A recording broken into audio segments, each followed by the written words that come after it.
This is too cute. You're funny. Hello, everyone.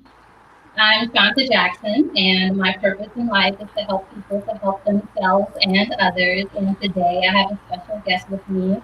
Her name is Lynne Jasames, and she is a native to Los Angeles, California, but she's lived in Las Vegas for 25 plus years. And the reason why I brought Lynne on today is because she's very unique. Lynne has beat the odds. I'll let her tell you about herself and her story. But Lynne is an author. She is a motivational speaker, inspirational speaker, and she also she provides insight and programming to women, men as well, but mostly women and youth. And Lynne just I don't even know. I don't want to tell the story, Lynne, about how you beat the odds. But you were a teen parent more than once. You grew up or you experienced the foster care system, and we can talk about that. But then also in your life, you have experienced sexual abuse and domestic violence. But look at you, you came out, you're on top, you beat the odds, and thank you so much for being on the show today. Oh, thank you so much for having me. I'm so excited. I want to tell you, I'm so grateful to watch you grow the way I have. It's very inspiring. You inspire me all the time. So I want you to know that you are a huge inspiration to me. Thanks, Lynne. And so I'm going back to how we met. I recall it could have been maybe 2010, 2011, probably 2011. At the time, I was working for the Southern Nevada Health District as a teen pregnancy prevention health educator. And our target population, one of our audiences, were youth in foster care. So we were at the Department of Family Services, and we were hosting a meeting or information session, and you were there, and you had this book with you. Your first book. No, well, that's this was written in 2015, right? Your first book was in 2005. Yes. Okay. So it couldn't have been. It wasn't this book. It wasn't this book. But that's just a remake, though, of the first one. So the first one, when I didn't know 5, was called "It's Okay to Cry," but that one is "It's Okay to Cry When the Odds Are Against You," and that one is way deeper than the first one. Okay. So that's like a redo of the first one. It's just way deeper, a little bit more personal, and shared a little bit more stuff in that one. Okay, so in this book, the character is Special. That's her name. Her name is Special.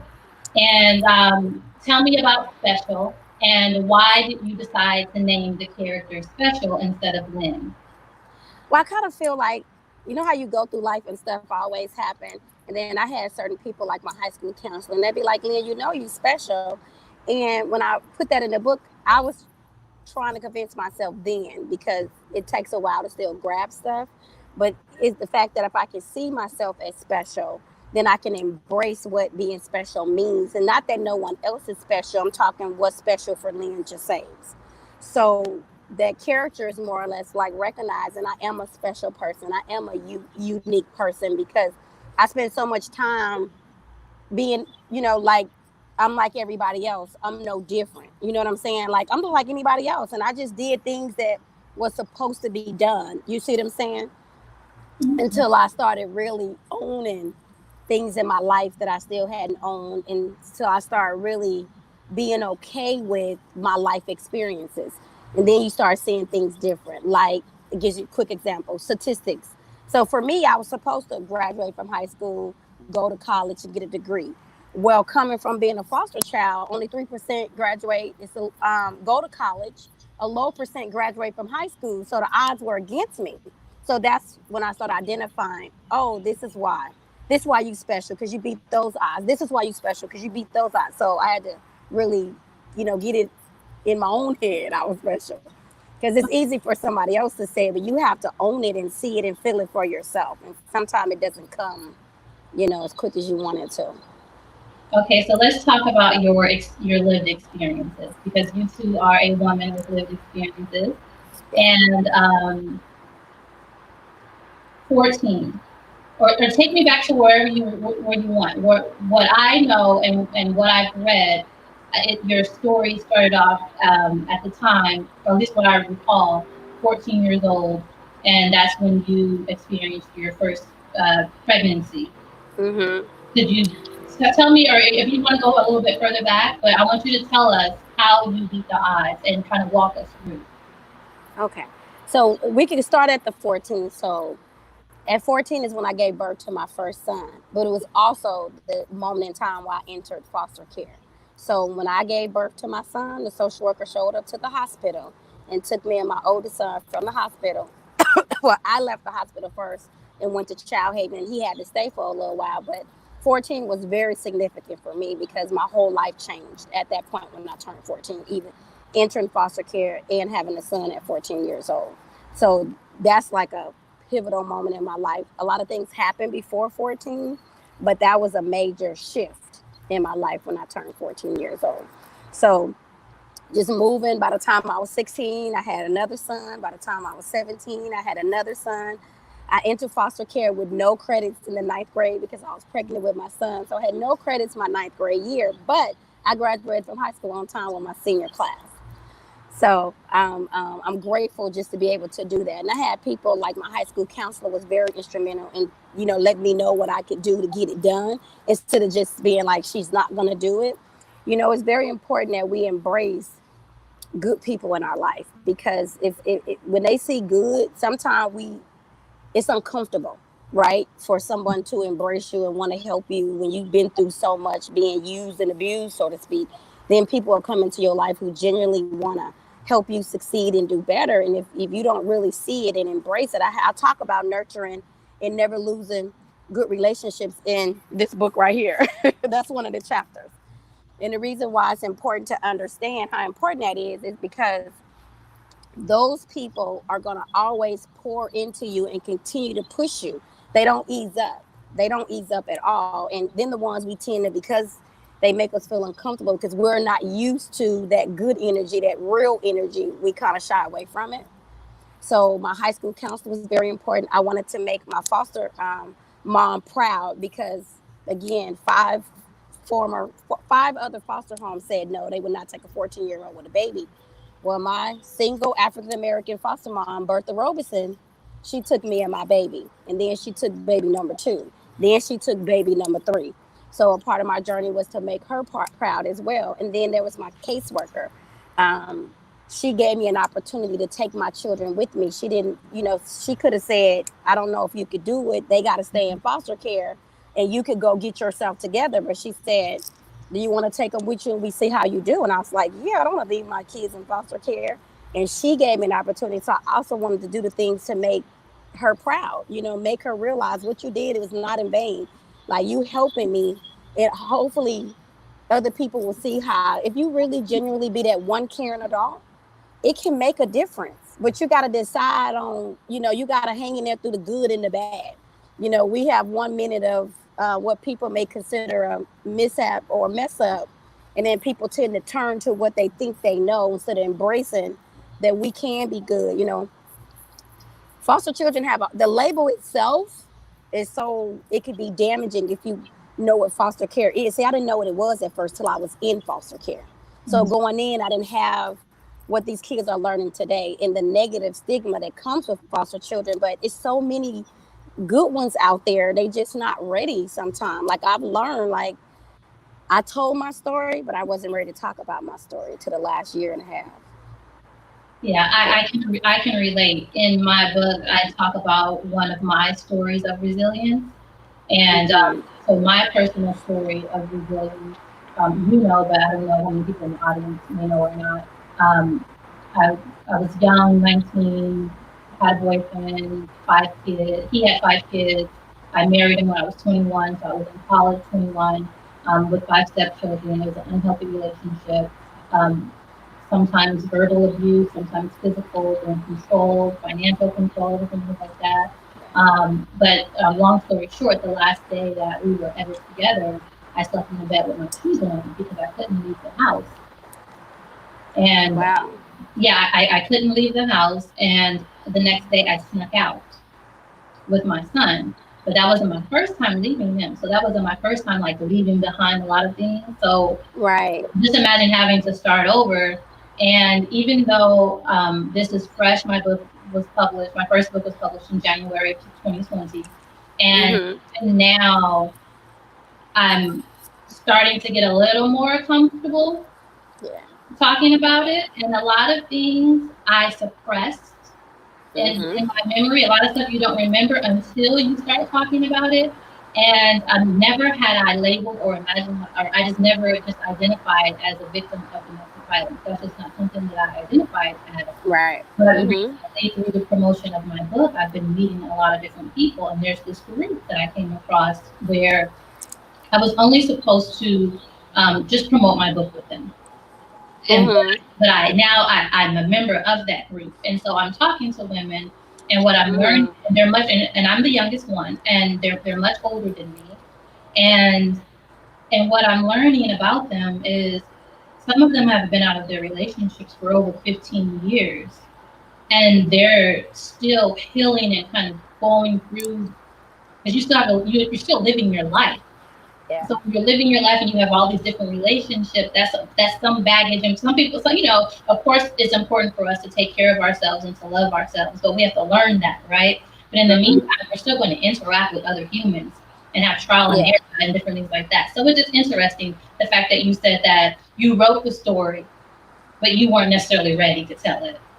And it's a huge difference, because even I wrote my first book in 2005, and it was a lot of deep personal stuff in that book in 2005. Like, I went deep in 2005, right? And I went deeper in 2016, but to write it and tell it and talk about it, it's having these concepts in your head. So it was like, well, I don't want people to feel sorry for me.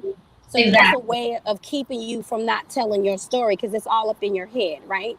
Then it was, I don't want people to support me. I don't need to use my story to help people, but it's like, it's the story that helps people. You know what I'm saying? Even back in 2005, the amount of feedback I got from people who identified was, I won't say overwhelming, but it was like, wow, realizing you can make a difference. But again, it was a lot of one-on-one stuff. Like, even now, I'm so private, right? If you go look on my social media, it's just recent where I started showing videos and really coming out more. Because again, you have to be ready. And I have to admit that my oldest son, he wrote the foreword to How to Beat the Odds from A to Z. And the foreword just floored me. Like, it took me 2 weeks to get myself together with the stuff he wrote in that foreword, using words like box of shame. I'm like, I ain't shamed. I ain't never been shamed. Like, but then it's like, I buckled over, like, crying, like, have I been shamed? Oh, you got a master's degree, oh, you got a good job. Like, you mask it with these things about yourself, so you can't deal with the other part. Do that make sense? So that's what I did. I'm like, I don't got nothing to be ashamed of. I did good. I beat the odds. I overcame the statistics. But sometimes you think you do, until something happens. And he wrote a lot of things in that for it that I had to, like, own. He was like, oh, that's why I think she worked so hard and worked all those jobs. So again, I'm like, I've always stayed busy, always had a bunch of jobs, always helping somebody else, always can help somebody with their life and help them figure it out and help them navigate. But then it's like, oh, that's probably why you had a stroke. Because on the inside, you're making it look good on the outside, but on the inside, your inside is like, nope, you ain't all right. That's probably why I developed cancer, because on the inside is what I wasn't dealing with. I had the outside covered. Like, I could handle it. I got this. Everything is good. I've accomplished some things, and so we can make it okay within ourselves, but your body's still gonna be like, okay, you can keep playing this game if you want to. And then I think that's why I developed cancer and had a stroke, because on the outside I was fine, on the inside I was dying. Thank you for sharing that. And so Latoya Watry says, talking about your story is therapeutic too. And Camilla Jasames, when you were talking, she put some emojis out there. She's watching from YouTube, And when you were Okay. she put the little strong, I don't have to, but she put the little strong emoji. And then when I was talking about this book, It's Okay to Cry, when the odds are against you, Sheldon Holland from YouTube, he commented and he said that he needs the new one. Yeah. Okay, he will get the new one. Yeah, he needs the new one. And so I just wanted to let you know. Well, thank you. Wow. So tell me about your relationships now with your sons. And because you had your, how many, you have 5 or 4? Five boys. Five boys. So your first 3, you were a teen mom with your first 3. Yeah. And then with the last 2, you were not. How's your relationship? And was there like do they have different experiences? And how do they communicate that? Well, it's funny because so you could grow up in the same household, but everybody turned out different, right? Mm-hmm. So, but the beautiful part is we, no matter what happens, we really stay united. You know what I'm saying? And the bond that we have, no matter what we go through, no matter what it may look like, the bond that we have will never be broken. And we really in a situation where we have each other. You know, I was just talking last night, just trying to set some things up, you know, to make sure things are in order, because, you know, our Black families don't want to talk about the funeral and the life insurance policies and the, you know, but I want to talk about it. I want to make sure if something happened to me, my business is in order, but they also know how to handle it. You know, if you're not telling them where things are and the things you have and the things you setting up, then you putting your children at a disadvantage. I mean, we can write the whole obituary right now. It's not manifesting that something's going to happen. It's preparation. And the disadvantage we have is lack of preparation. So when stuff happens, we're always at a disadvantage because we're not prepared and we're not preparing our children. So the bond that we have is just so, like, we'll go through something, but we get like right back on track. We go through stuff like anybody else, but like even with my oldest son, we basically grew up together. I was 14 years old when I had him, and he's so smart and intelligent. All of them are smart and intelligent. He got this unique, apt way about himself that he's had since he was little. And we do this, but God is so good because by the time we do this, we back like this. It takes nothing. So I'm just grateful. And we've overcome like some huge challenges that over the last 2 years, like some huge, you know, life challenges that only the grace of God and our bond could heal the way we've healed from a lot of stuff. So, I mean, me and my children, it's us, you know what I'm saying? My third son's father is absent, but he was the one that was like in my son's life, like, but we lost him when he was only 14 years old. So really, me and my children and my third son's dad, he was present, but we it's us, you know, and we know that. So we make sure we keep what we have because we can't afford to be broken no way. We can't afford to not be close.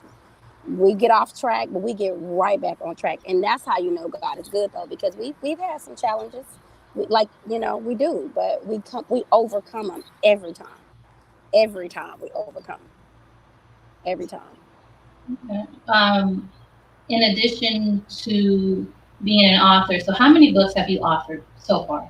3. 3. Okay. So you've authored 3 books thus far. And you travel the country doing speaking engagements. Could you tell me a little bit about what is it that you talk about? From my understanding, you've developed your own curriculum, your own program.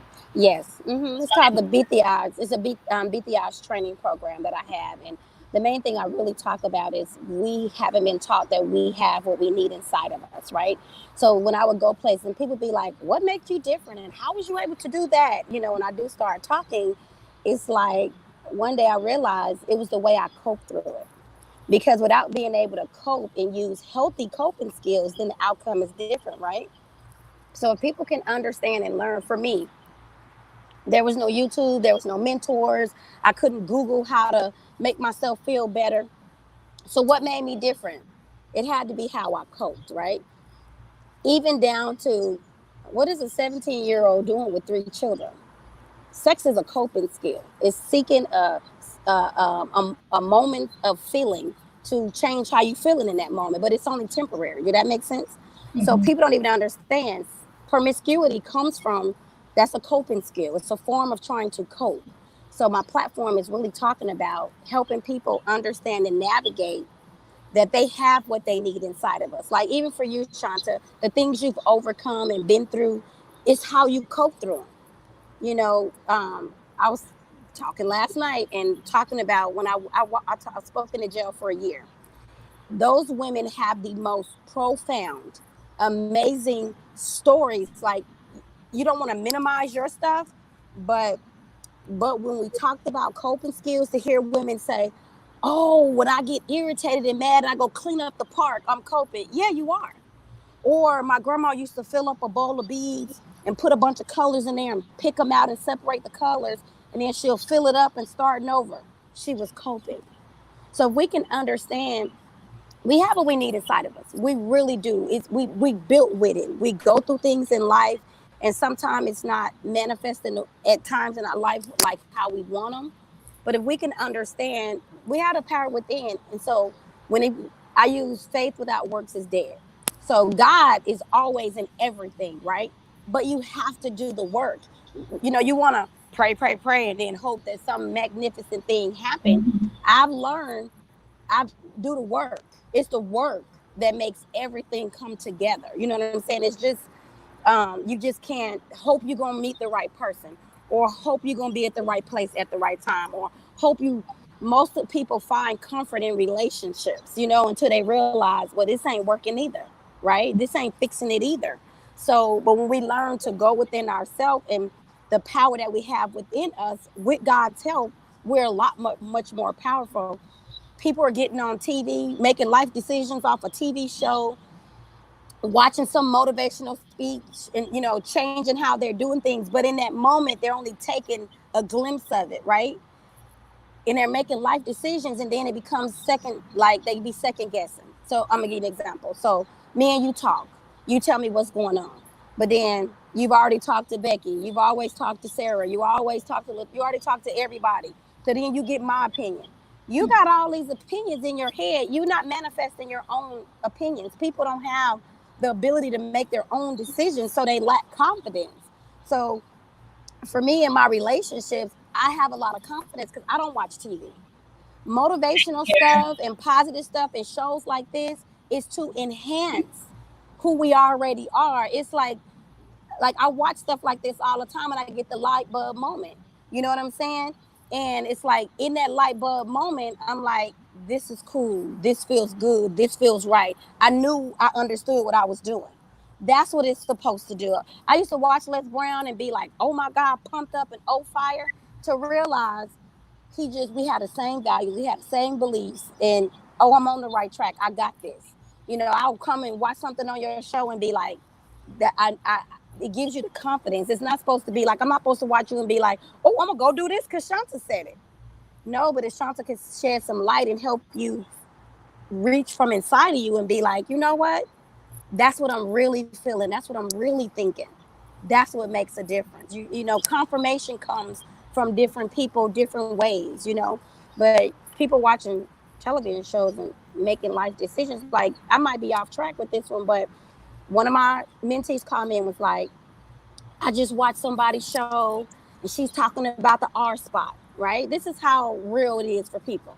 She's talking about understanding the R spot. And I mean, I'm not going to say her name, but my mentee was like, she said it's a red flag if you meet a guy and he don't have a good relationship with his parents, and he have certain like issues with women when he's trying to have a relationship. So it's a red flag, right? So she was like, do you run? Like the minute you figure, based on what that person said, do you run, or do I kind of figure it out, right? And first of all, when you in an energy space with somebody, you've already told yourself you should leave before you watch that show. You already know. This is my point. So if somebody already said, no, I don't think this is good for me, but then we rationalize why we stay, right? I mean, I still do it. I'm not gonna lie, I still do it. So anyway, but what happened was I said, if you educate yourself, that person needs to add more understanding. Because let's just say you meet a really, really, really nice guy and he got stuff going on. But then you see a red flag and you never get to know him as a man. never find out his story, never get that personal perspective of why he's engaging with you the way he is. To meet men, like people underestimate men being sexually abused. So it creates power issues, control issues.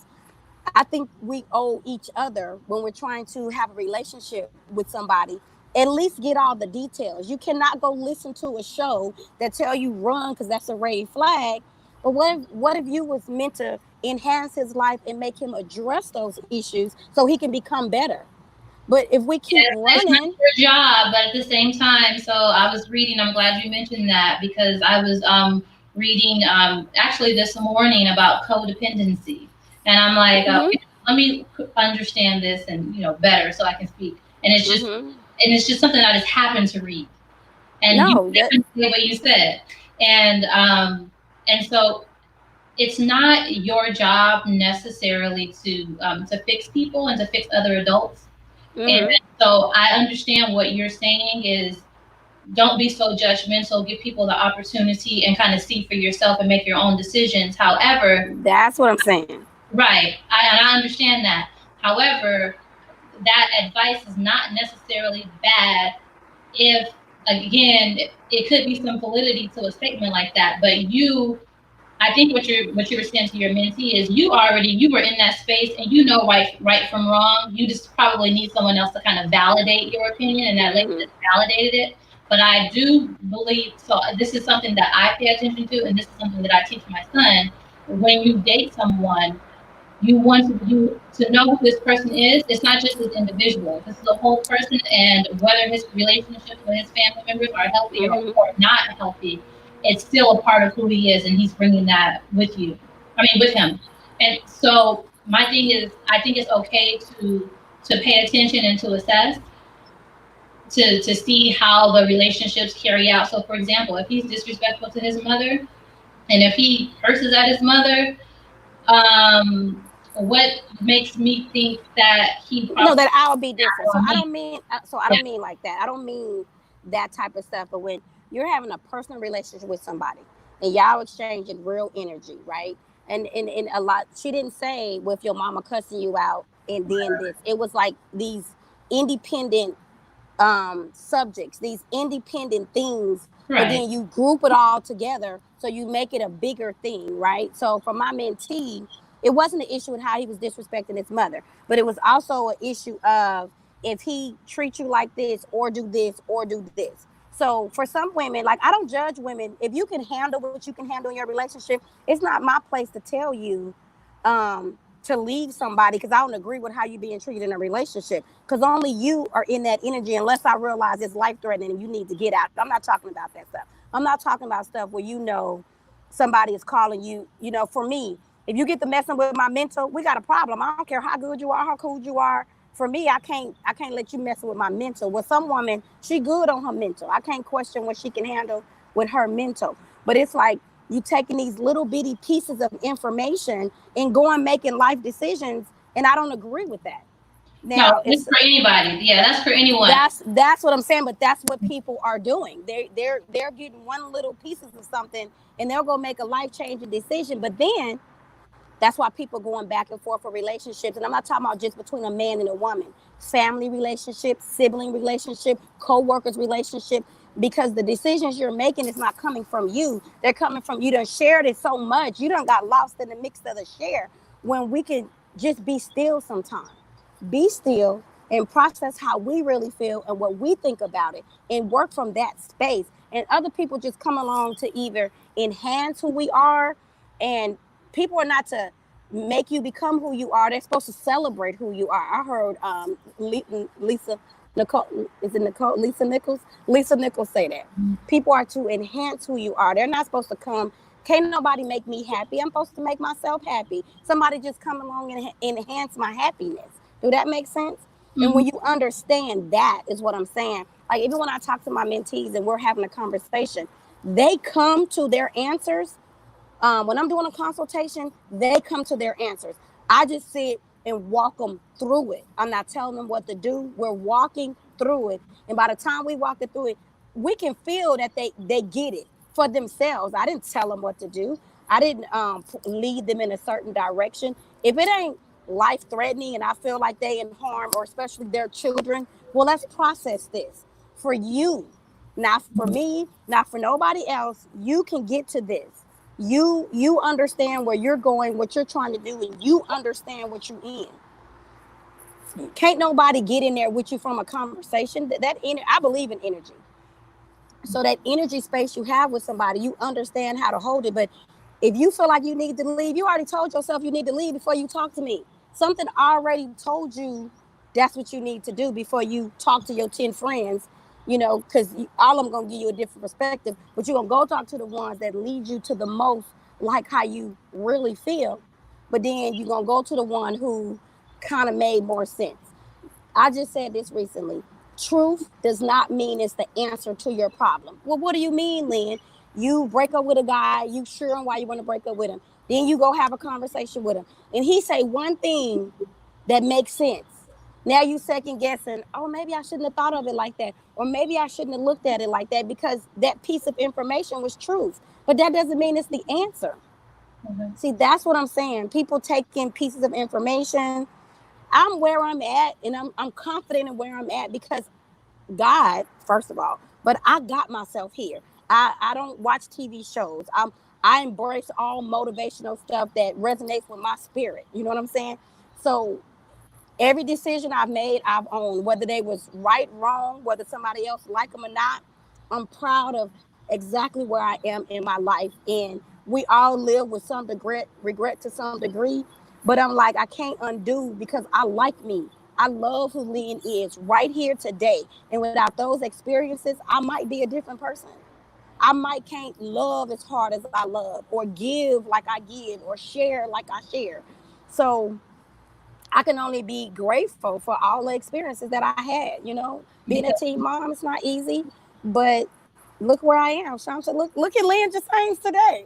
Yes, you are resilient. And I am resilient. I'm happy. Right? We are women with lived experiences. That's one thing that I like to say.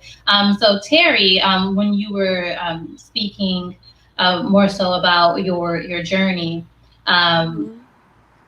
she made a comment, and it's I enjoy hearing about your journey and resilience. I speak to your foster mother accepting you with several pregnancies when other foster parents would not. Hypothetically, while in my heart I would want to do the same, I often worry about whether I would be enabling rather than empowering. From your experience of benefiting from the care of others, how could helping transform from the care? Sorry. I have this cord in my way. Sorry. Okay. From your experience of benefiting from the care of others, how could helping transform into enablement? Again, I'm going to talk about, let's just say you're working with somebody, right? Mm-hmm. And you don't want to enable him. You just want to help them. So you have to understand what that fine line is. A good example, people who help their siblings do things. Let's just say you have a sibling who you always pay their bills, right? But then it becomes not appreciated, it becomes expected. So when you're working with somebody and you're helping them, and everything you do become not appreciated no more, but it becomes an expectation on you, now you're starting to enable them. Or the minute you tell them you can't help them, but you watch them go figure it out, you learn at those points that the help you enabled them because you became the source of how to fix it, when you're not supposed to become the source of how to fix it. So that makes sense? Because people who like to help people are like fixers, right? But when you're in that energy space, you're going to know at what point, okay, now they need to go figure it out for themselves. I've came as far with them as I can go. And people, when you turn people away, knowing that you're doing it for the right reasons, you can't second guess yourself. See, that's what I'm talking about. When you decide I can no longer do that, you can't question that no more anymore. You got to leave it at that, pray about it, and keep it pushing, because it's at that point you realize you enabling them. You already know you enabling them. So you already know from inside, I think I'm at the point where I'm relating them. I'm becoming the source of everything they need, or I'm the source for that particular thing every time. and then they're not figuring out because I become the source, then it's time to make some adjustments. So now coping, and Terry, she had a similar question about coping, but I'll paraphrase it. You mentioned the different coping skills. You said that someone's grandmother would take marbles to different colors, or people clean and they do different things. At what point does it become, you think it's a coping skill, right? At what point does it become unhealthy to where it's not actually coping? At what point is it avoiding or ignoring or trying to pretend as if it's not happening, to where, like, at what point does quote unquote coping become unhealthy in your opinion? Okay, so when we're talking about coping skills, there's good coping skills and there's unhealthy coping skills. But in my training class, I show you how I transition, because crying is my number one coping skill. That's why my first book is called It's Okay to Cry. I'm a crier. I will cry my way through anything before. Good example. So before I go bust out the windows because you're in your car because you made me mad, I'm just gonna cry about it. I'm not gonna bust your windows out. I'll be the one to fix it anyway. So that ain't gonna work. Yeah, but we're not doing that. We're not. No, what I'm saying, I'm using an example to say. Crying is my number one coping skill, but it doesn't work all the time. So in my training classes, I transition how they're not always going to be the same, is what I'm saying. So if I'm crying over one thing, if crying not working, that's how I became a writer, because I got into writing, real deep into writing. When I was 156 pounds going through something, I went to 118 pounds. So exercising became a coping skill. So like we talk of, those are good ones. So drugs and alcohol is a bad one. I won't say sex is a bad one. It's just how you using it and what fashion is you using it to feel some need at that moment that's only temporary, and why you're engaging in that behavior. So they change. They don't stay the same. There's unhealthy coping skills and there's healthy coping skills. So if grandma is, doing the beads every day and she do that for 5 years, like the girl even said, well, she beat us less when she was messing with them beads, because she was balancing herself while she was taking them beads out the thing. So they change. They're not always going to be the same. I transitioned through them all. At one point, when I was crying, at one point I did a bunch of reading, at one point I was exercising. Like, they change. They don't stay the same, but they either become healthy or unhealthy. Like people who used to do drugs. I had a lady who I was on her podcast show, and she was a recovering alcoholic. She had been clean, I think, for like 5 years. She had been on drugs for probably drugs and alcohol for over 20. So through the thing, she was like, when I gave it up, I just kind of like, something major happened that created the shift. So I said, oh, so you just started using different coping skills that you already had. We had to take a pause and regroup, because nobody never told her she already had coping skills. So then when we processed what she started doing, she had did it at some point, stopped, but then the drugs and alcohol took over. So she just went back to the healthy ones. We have what we need inside of us. They're in there. We just pick and choose when we pull it out. We pick and choose which ones we want to use. So I don't think coping skills becomes a way of masking. To some degree it do, but that's why you come watch a show. Like, if you seeking good, right? When they say that student is ready, the teacher will appear. So if you're trying to better yourself, I've always been able to better myself, because I'm always on a journey to better myself. I want to be better today than I was yesterday. I don't think I did everything right and perfect, but I do own I did the best I could at anything I've ever done. You understand? Mm-hmm. So they change. But I learned to understand when I was watching Super Soul Sunday. One day I was watching something that resonated so well with me. I was like, this is why you seek this type of stuff that makes you better. If you're sitting at home trying to be better, but you're not doing no work to become better, but I'm sorry, you're praying to God, but faith without works is dead. It's different. I watch motivational stuff every day, so that's why my mind is sharp, because it's either the motivational stuff or the negative stuff. They both in this world. They run simultaneously. You got to gravitate to the one that's going to work and build your life up and make you become a better person. So they change, but I don't think that, for me, like, being in denial, not want to talk about it, not want to share it because I'm so private, but then medical stuff started happening. So I understand. I want her to understand. I understand the question, because again, I'm using these coping skills. I'm navigating through life, but then I'm not owning shame. because I found the way to mask it. Do that make sense? So I understand the question, but they always change. And then when you start talking to the right people for the right reasons, it all comes together. It like my platform has shifted from what I was doing 2 years ago. I mean, I work with Les Brown, being in that environment with him, traveling with him, all the things I learned from him, it's just manifesting in me now. It's all that stuff is starting to birth itself through me now because you're not always gonna get it the first time, but you will see how it comes together. That's the word I'll use. My life has just came full force for me. And with all the stuff I've been through and all the relationships, and it's just coming together. Okay. And Lynne, you mentioned that your foster mom at 14, she was a single parent. Mm-hmm. And from what I understand, most foster parents in the United States, it's almost kind of like 50-50. They're either married, it's a couple, Mm-hmm. or it's a single woman.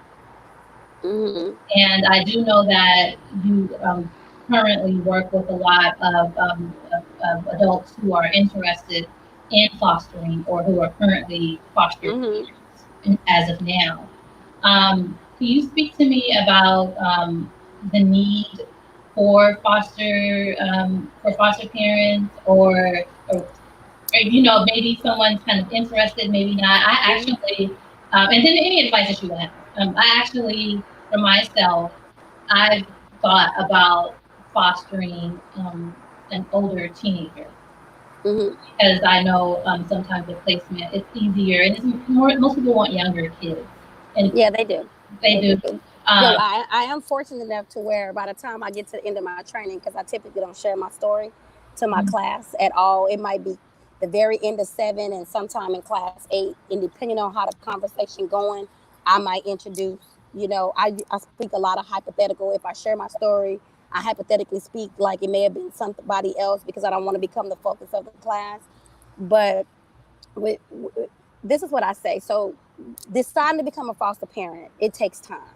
And I'm not speaking to people with the wrong agenda about foster parent. I'm talking to people who really want to foster, because it took me 2 days to recover when I found out for some people fostering is a business. So then the healing is different. If you operate in a business, you're not operating trying to help the kids heal. Fostering should be about helping children heal. Our children deal with a lot of grief, loss, and trauma. So therefore, their level of need and care is different than a child who hasn't suffered that type of grief, loss, and trauma. And when you learn to understand caring for children who has been exposed to that level of grief, loss, and trauma, the goal should be for them to heal. And through that healing, you got to understand when things happen, why they're happening. I feel like I'm going to speak from my experience because I can't vouch for nothing else. My foster mom made a commitment to me. She made a commitment to say, I'm a foster parent. I'm going to give her an opportunity, but I'm going to be okay with what comes along with that opportunity. I tell my potential foster parents, as a foster agency, we're not telling you just let our kids do what they want to do. We're giving you some strategies, some tools, and some techniques to help you work with them. But you got to get past the myths, the stereotypes, the things you've heard. You got to get past all that and deal with that child in that energy space between you and the child that you're working with. So for my experience, I feel like my foster mom made a commitment to me and she kept it, which meant through thick and thin, Lynne, I got you. And I know I probably didn't do a lot of things that some of our foster children do. I get it. But at the same time, there's a missing need behind most of the behavior. It's an unfulfilled need that needs to be met. And if you're that person coming in saying, I can do that, then you can make a difference. And my foster mom didn't learn a lot about what she really gave me to after I left. It was hard, like in her home, because I'm trying to be a parent, a teen parent. I'm trying to go to school. I'm trying to prove I could be better than statistics. I'm trying to fight all the negative stuff I heard in high school. I heard everything they said about me. And it was like, you most likely to fail. Really? Okay. So you fighting all these things. But my foster mom, when she made that commitment, she made it to me and my children. And that's what made a difference. If you decide to foster, if you're going into it for the right reasons, children will be successful. I told her, I said, you was busy fighting to save your own kids, but you were saving me and my children, because we truly believe if we got separated, we'd have turned out different. We didn't get separated because of her, because of one caring adult. And that's all it takes, is one person to really show a child that I got you. And they know that you mean it. They're going to test you to see if you really mean it. Because if my guardian, my parents, or whoever, if they didn't do it, why am I supposed to believe you different? So it's going to take you showing me that you can be different. It's going to take, some sacrifice, some commitment, some passion, some patience, giving me some time and some attention, learning who I am as a person. If my caseworker looked at statistics, she'd have took my kids, but she knew me as a person. I wanted her to take me places more than my foster mom took me. So I hung out with her. So I felt like she got to know me, but she got to know me. She didn't judge me. See, we come with a lot of judgment as foster children, just off the bat. Oh, they done been through some stuff. They hard to work with. We're not hard to work with. We're none of those things. We just need somebody to love us and make a commitment to us and show us that, no matter what, I got you. And we turn around every time. Every time. I see it happen all the time. But those stories not out there. All you hearing about is the trouble ones. It's so many of me. It's a bunch of me out there. And a lot of times they're not ready. Huh? Yeah, the woman that I just interviewed, Shalita O'Neill, and we talked about developing a nonprofit.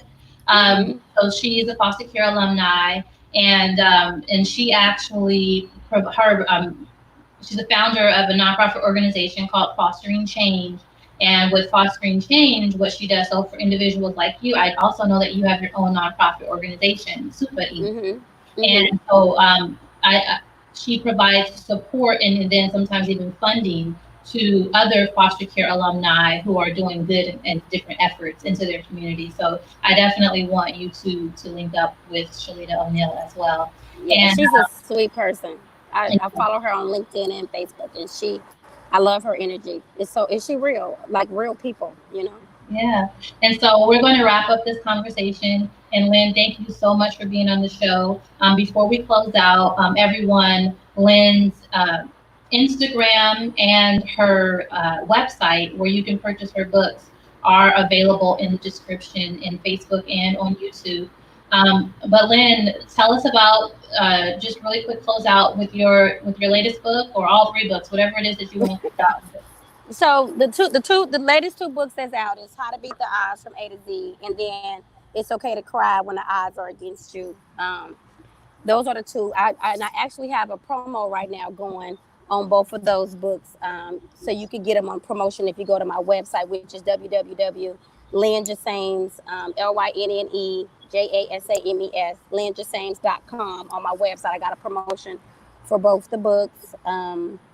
So, and then I was going to release another book at the end of this year, but I'm a wait because there's been a shift, and I want to make sure the shift that's happening in our world, that book resonates with that shift, because it's really personal.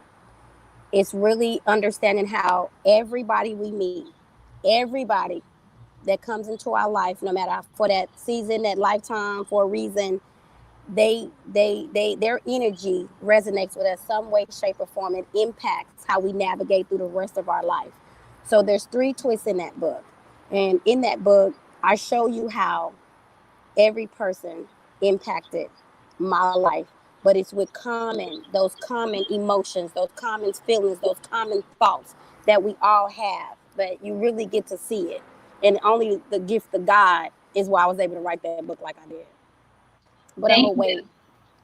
Thank you. Thank you for this conversation. It was enlightening, and I know that you dropped a lot of information, a lot of gems that it will resonate with a lot of people. So I thank you. Again, if you're interested to learn more about Lynne, you can visit her website at LynnesJasames.com. And if you're interested in me and want to learn more about me and what I have going on, follow me on Instagram at @TheShantaJackson. You can subscribe to my YouTube channel, @TheShantaJackson, and you can visit my website at shantajackson.com to just follow me. And I have different media interviews where I'm actually serving as a guest. I post those on my website, and usually me interviewing others. That's what I post on YouTube.